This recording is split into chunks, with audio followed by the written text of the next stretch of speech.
وتلك الأمثال نضربها للناس وما يعقلها إلا العالمون.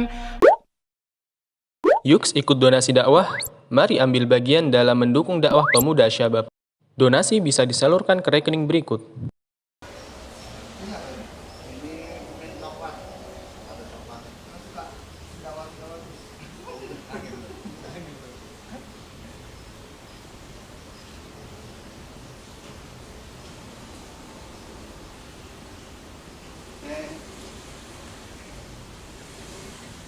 Ya.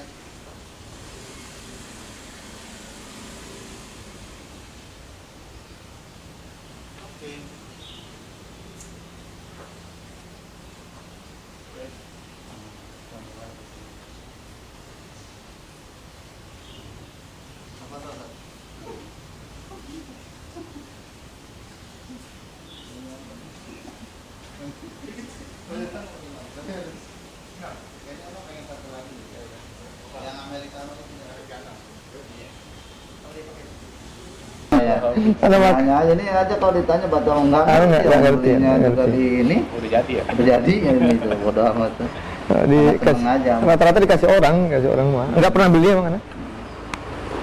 Tad, ini kan sambil izin bertanya kaitan dengan tadi. Jadi saya punya kasus atau saya punya macam saya pengalaman bertanya sama seseorang yang dia itu ditato terus sama ditindih. Nah, begitu ada orang yang nasihatin, lalu kemudian dia mengatakan, oh ini badan saya, kemudian juga ini. Nah itu bagaimana Ustaz dalam pandangan Islam Ustaz? Apakah memang yang ada di kita ini mutlak punya kita atau bagaimana? Masya Allah, syukran. Jadi pertama ini masalah nasihat satu, yang kedua masalah al-kibr, kesombongan. Dua. Ketiga, masalah enggak tahu diri kalau bahasa anu. Jadi tiga nih, berkumpul pada tiga orang ini. Jadi ketika kita memberikan nasihat pada orang lain tentang satu permasalahan, ya baik apapun, bukan hanya masalah tato dan tindikan atau apa, bukan. Semua permasalahan yang kita lihat memang dari segi faktor agama enggak dibenarkan, misalkan ya, entah lagi minuman keras kah, entah dia berjudi kah, entah dia melakukan kemaksiatan yang lainnya kah, dan seterusnya gitu ya. Syukran. Jadi segala perbuatan keburukan yang kita lihat dari orang lain, maka kewajiban seorang muslim untuk memberikan nasihatnya. Jadi Rasul mengatakan, man ra'a minkum munkaran falyughayyirhu biyadihi, fa illam yastati' fa bilisanihi, fa illam yastati' fa biqalbihi, wa dzalika adhaful iman. Jadi kalau kita menyaksikan orang melakukan kesalahan dalam agama, maksiat kepada Allah Subhanahu wa taala, maka kita harus merubahnya. Kalau kita memiliki kemampuan, ya kan, kita usahakan. Kalau kita nggak mampu juga, maka paling tidak menggunakan tutur kata, lisan, ucapan, nasihat, kita sampaikan. Baru yang ketiga, kalau kita juga nggak bisa, berat banget, kita nggak punya ilmunya, maka harus ada pengingkaran dalam hati kita. Nah itu kata Rasul, wa dzalika adhaful iman. Ini yang pertama tentang masalah nasihat. Dan itu sejatinya adalah memberikan kebaikan pada orang lain, agar orang lain tidak jatuh pada kubangan dosa dan kesalahan. Satu. Yang kedua, jadi yang tadi kita sampaikan tentang permasalahan orang ketika dinasihatin tentang masalah tindikan, tatoan dan seterusnya, tiba-tiba dia menolak. Nah ini masuk dalam kategori kiber. Rasul mengatakan, al-kibru batarul haqqi wa ghamtun nas. Jadi kalau kita memberikan wejangan pada orang, nasihat pada orang, tiba-tiba orang itu menolak, ya. Wah, ini saya ini terus macam-macam. Intinya menolak apa yang kita sampaikan, padahal yang kita sampaikan hak, benar. Hadisnya jelas tentang masalah al-mutawashim wal tawashimat. Allah melaknat orang-orang yang kemudian mentato dan yang ditato. Jadi dua-duanya kena tuh. Jadi orang yang ditato ataupun yang mentato. Yang kedua, Allah melaknat orang-orang menyerupai dengan wanita. Maka masalah urusan masalah tindik menindik ataupun memakai anting-anting itu khusus untuk para wanita. Meskipun itu masih ada sedikit perbedaan di kalangan para ulama kalau kita baca dalam ranah fikih, apakah wanita dianjurkan dan disunahkan untuk menggunakan anting atau tidak. Itu ada khilaf, tidak perlu saya bahas masalah. Jadi Syalbani bagaimana mengedepankan pandangan-pandangannya, karena ada satu hadis memang pernah terjadi di masa Rasul itu, para sahabiat ketika Rasul anjurkan untuk bersedekah, ini yang mengatakan bolehnya orang wanita memiliki anting, karena di masa Rasul wanita pakai anting. Itu alasannya. Andai kan memang nggak boleh pakai anting misalkan, karena ada sebagian orang yang melarang wanita untuk memakai anting, karena itu khawatir bagian dari perhiasan kemudian terlihat oleh manusia yang lain. Itu pandangan. Tapi di masa Rasul ternyata wanita-wanita punya emas ataupun perak yang kemudian mereka letakkan di antingnya, karena maka ada istilah al-aqrat. Jadi aqrat itu jamak dari qart, yaitu anting-anting. Mereka menyedekahkan anting-anting mereka karena semangat Rasul menyampaikan, ayo kita bersedekah, tuh ada orang nggak punya pakaian, sedekah mereka. Para wanita keluarkan anting-anting, gelang-gelang dicopotin. Anting ada, gelang ada, itu kan muslimah semua. Ini menunjukkan kata para yang ada. Tapi kita ingin bahas itu. Kita ketemu tadi. Jadi itu kekhususan wanita, karena nggak ada laki-laki Mas Rasul yang keluarkan anting-antingnya dan gelang-gelangnya, nggak ada. Saya lagi gandrung. Jadi itu ke satu. Jadi yang kedua berarti ada batarul haq. Di situ dia enggan menolak kebenaran, dia enggan untuk menerima kebenaran yang datang kepadanya. Padahal yang kita sampaikan adalah hak dan benar. Ditolak sama dia, berarti kiber. Dan ini besar. Kiber itu kan kesombongan. Kata Rasul, al-kibru batarul haq wa ghamtun nas. Dia menolak kebenaran yang datang kepadanya dan kemudian mengucilkan orang yang datang kebenaran kepadanya, atau dia melecehkan, dia menghinakan, mengkerdilkan, pokoknya menjatuhkan orang yang membawa kebenaran. Ente anak kecil kemarin sore baru lahir macam-macam, itu sudah dia menolak kebenaran, mengkerdilkan orang lain. Nah, ini dua-duanya Masya Allah besar banget. Jadi intinya yang kedua sudah salah banget, dia sudah melakukan kesombongan dan ini dosa besar. Baru yang ketiga, yaitu ketika kita sudah sampaikan tadi bahwasanya ini tidak benar dan seterusnya dan kemudian dia menolaknya, maka jelas ini suatu perbuatan yang salah dari orang tersebut. Nah, kita kembali pada pertanyaan tadi. Apakah mutlak punya kita nih badan, pakaian, apapun yang kita miliki? Jelas enggak. Karena Allah sudah jelas katakan inna lillahi wa inna ilaihi raji'un. Nah, di sini kalimatnya jelas Allah katakan dalam surah Al-Baqarah itu. Nanti bisa dicari dalam 154, 55, 56 dan seterusnya. Allah menyebutkan tentang bagaimana kondisi orang beriman yang sebenarnya itu, alladzina idza asabathum musibah qalu inna lillahi wa inna ilaihi raji'un. Kata Allah apa? Orang-orang kalau terkena musibah, ujian, maka yang benar dia mengucapkan adalah inna lillahi wa inna ilaihi raji'un. Lihat kalimatnya, satu kata kita coba terangkan. Inna sesungguhnya kami nih, kita, saya, antum dan yang lainnya, siapa saja. Lillah, itu milik Allah, bukan milik kita.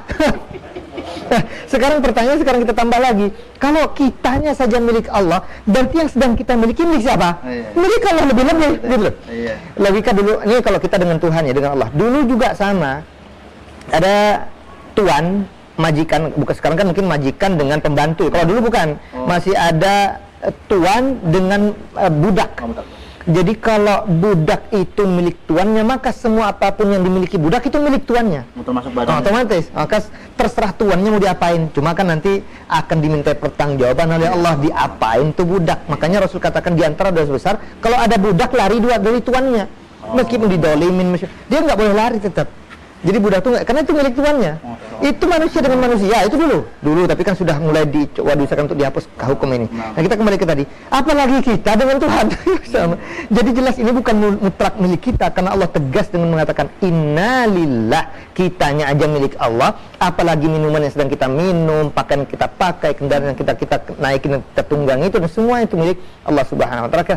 Kata Allah wa inna ilaihi rajiun. Satu masa nanti pasti kita semua akan kembali kepada Allah. Dan berbicara badan, Rasul sudah jelas banyak hadis menyebutkan tentang masalah akan dimintai pertanggungjawaban tentang 4. Rasul katakan apa? La tazulu qadama 'abdin hatta yus'ala an arba'.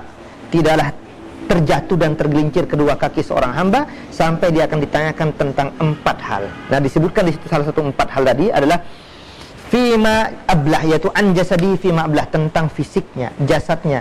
Itu dipakai untuk apa? Fisik, tangannya, kakinya, matanya, telinganya, semuanya. Kulitnya diapain? Ditatoin, ada nggak larangnya? Ada, kena ente. Jadi di sini sudah kena juga dia. Atau kemudian dia nggak ada kerjaan, pukul-pukulin tangan gitu, mendolimi tangannya sendiri, kena juga.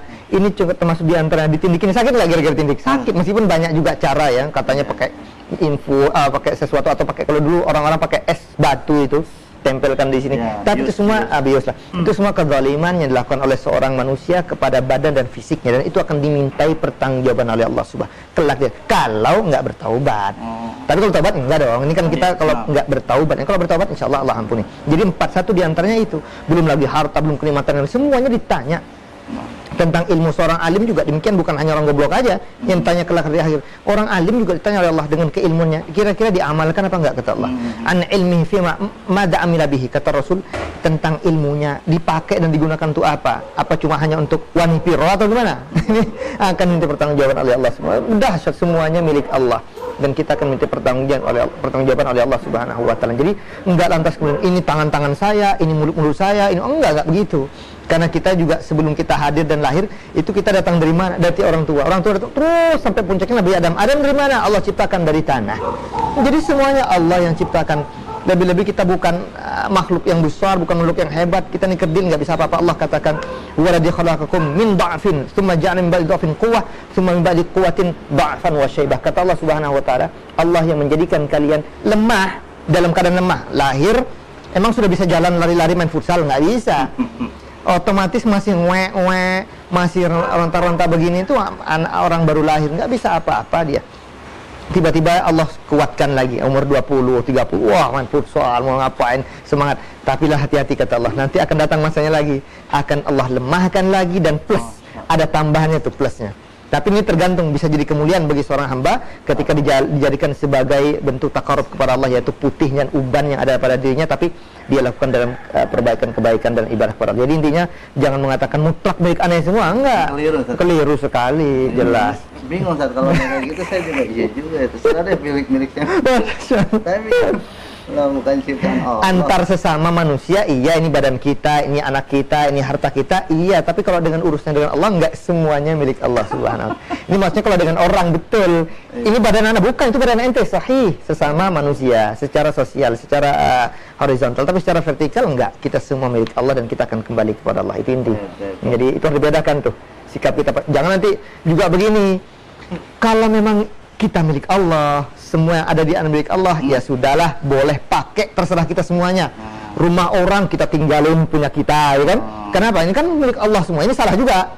Jadi kalau ada orang berdalil dengan innalillah tadi, milik Allah itu, saya tidak sebutkan ras tertentu yang kemudian mengaku tinggal di satu jalan tertentu, kata pemerintah, kau pergi dari sini karena bukan tempatmu. Kata dia apa? Ini kan tanah Allah, bumi Allah, tinggal dimanapun terserah kita. Ini kan milik Allah, nggak ada masalah. Wah, itu nggak benar.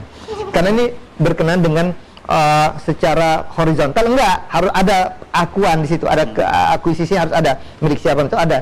Tapi kalau dengan Allah baru benar.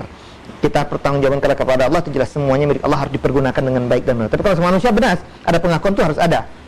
Tapi urusan dengan sama manusia. Tapi berarti ini kebiasaan dua nih, antara kurang ilmu atau memang sengaja dicocokin yang salah yang jadi dipakai buat yang ini. Bisa jadi dia bukan tidak tahu, tapi sengaja cocok-cocokan itu dia atau cari suatu terserah keinginannya itu pembenaran itu yang nggak benar. Aduh kacau itu, masya Allah.